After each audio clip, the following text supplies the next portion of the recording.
اللہ نے اسے اتارا ہے، یہ جنات کے اثر سے نہیں ہے، شیاطین کے اثر سے نہیں ہے۔ کیونکہ کافروں کا اعتراض تھا نا کہ یہ نبی الاسلام، اور بعض میں مخلص بھی تھے کہ یار اچانک زندگی کے 40ویں سال میں آپ غار میں جا کے غار حرا میں بیٹھے ہیں، ہو سکتا ہے کسی آسیب کا سایہ ہو گیا ہو تو اس کی وجہ سے آپ یہ کلام کر رہے ہیں، تو وہ تو پھر آپ کو پتہ ہے آسیب کے سائے والوں کی حالت یہ تو نہیں ہوتی، ان کی تو حالت ہی کچھ اور ہوتی ہے۔ اور صحیح مسلم میں بڑی مشہور حدیث ہے نا، ایک بندہ ہے جو جھاڑ پھونک کیا کرتا تھا آسیب کے سائے کے لیے، جادو ٹونا کا علاج، اس کا نام تھا ضماد، عربی میں ضاد میم الف اور دال، اردو میں ضماد، کئی مسلمان رکھتے بھی ہیں نام، لیکن وہ جن کے نام ضماد ہیں نا، ان کو پوچھے نا کہ نام آیا کہاں سے، ان بیچاروں کو مسلم شریف کی حدیث نہیں پتا ہوگی کہ ضماد ہے کون تھا۔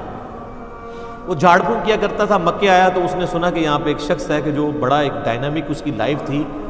یعنی وہ سب کی آنکھوں کا تارا تھا، ایک کامیاب تاجر بھی تھا، اور لوگ اس کے پاس امانتیں رکھواتے تھے، بڑا زبردست، یعنی وہ ایک سمجھ لیں کہ اس معاشرے کے ایلیٹ طبقہ تھا۔ تو اچانک اس کو کچھ ہو گیا اور لوگ پریشان ہیں۔ ظاہر ہے جس نے 40 سال تک کوئی بات ہی نہ کی ہو اس ٹاپک پہ، اور اب وہ کہے کہ میں اللہ کا پیغمبر ہوں، مجھ پہ یہ کلام نازل ہوا ہے، تو لوگ تو پریشان ہو جائیں گے۔ تو اس نے کہا کہ میں جھاڑ پھونک جانتا ہوں، اگر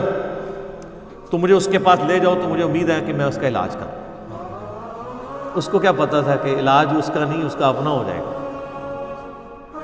تو لوگ اسے لے گئے نبی الاسلام کے پاس، تو آپ صلی اللہ علیہ وآلہ وسلم سے اس نے کہا کہ میں آپ کا علاج کر سکتا ہوں، آپ بتائیں کہ آپ کے ساتھ کیا ایشو ہے، تو اپنا مسئلہ بیان کریں۔ تو آپ صلی اللہ علیہ وآلہ وسلم نے نا کوئی بات نہیں کی، قرآن بھی نہیں پڑھا۔ آپ جو تقریر سے پہلے خطبہ دیتے تھے نا، آپ نے بس وہ پڑھا، ان الحمد للہ نحمده ونستعینه ونستغفره ونعوذ باللہ من شرور انفسنا ومن سیئات اعمالنا من يهده الله فلا مضل له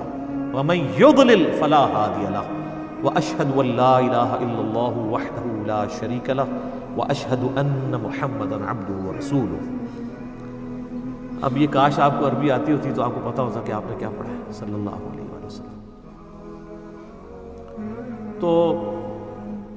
اس نے جب سنا تو وہ ہل گیا، اس نے کہا جی ایک بار ذرا پھر سنائیں۔ دوسری بار، تیسری بار، اس نے کہا جی میں گواہی دیتا ہوں کہ آپ اللہ کے پیغمبر ہیں، اپنا ہاتھ بڑھائیں اور مجھے مسلمان کریں۔ تو حالانکہ جو بندہ ایکسپرٹ تھا جادوگری کا، اس نے بھی کلام سن کے، قرآن نہیں صرف آپ علیہ السلام کا عام کلام سن کے، انہوں نے کہا نہیں، جنات جن لوگوں کے اوپر اثر ہوتا ہے ان کا اس طرح کا کریکٹر نہیں ہوتا، وہ اس طرح کی باتیں نہیں کرتے، ان کی باتیں تو آل فال ہوتی ہیں،